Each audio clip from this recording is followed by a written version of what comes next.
मैं अपने अनुभव की बात करूं या अपने ही जीवन की बात करूं और मैं अपने आसपास लोगों को देखता हूं कि वो जीवन को जैसे जी रहे हैं, जैसे मैं कभी जीता था तो वो जीवन में ऊपर ऊपर का जीवन जीता था। मैं कभी भी गहराइयों में शायद नहीं उतरा था। तब तक मैं देखता हूं कि अब पीछे मुड़ के देखता हूं तो वो एक जीवन की बेहोशी थी जो मैं कभी जान ही नहीं पाता था। क्योंकि जो मछली अगर समुंदर में होती है, पानी में होती है, वो बाहर के संसार को नहीं देख पाती। पानी ही उसका जीवन होता है, पानी उसका संसार होता है। तो बेहोशी भी हमारा उस समय संसार होती है जब हम बेहोशी में जीवन जी रहे होते हैं।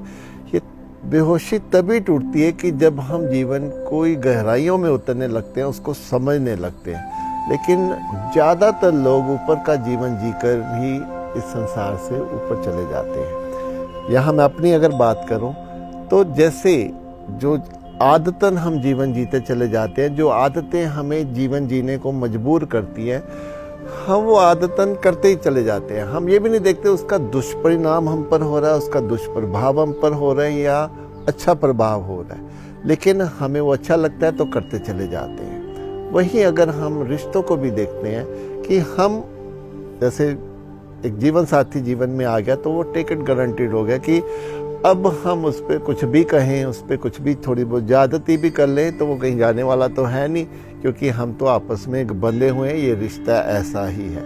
लेकिन रिश्तों की गहराइयों में जाकर पता चलता है कि उसकी भी भावनाएं हैं, उसके भी अपनी ख्वाहिशें हैं, उसका भी दिल है, उसको भी अपने तरीके से जीना है।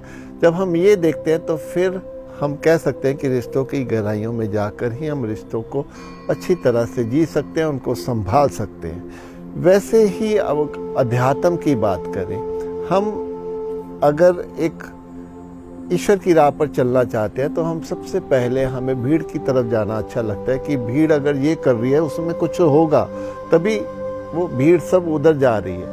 लेकिन हम अध्यात्म की गहराइयों में नहीं उतरते, हम स्वयं के साथ नहीं बैठते, हम अपने एकांत में, अपने ध्यान में अपने साथ नहीं बैठते।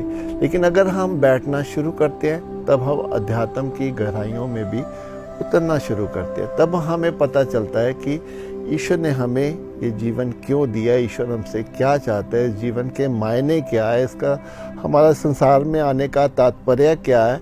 क्या ऐसे ही अगर हम ऊपर का जीवन जीकर चले जाए तो क्या हम जीवन में खुश होंगे, क्या आनंदित होंगे? कभी भी नहीं।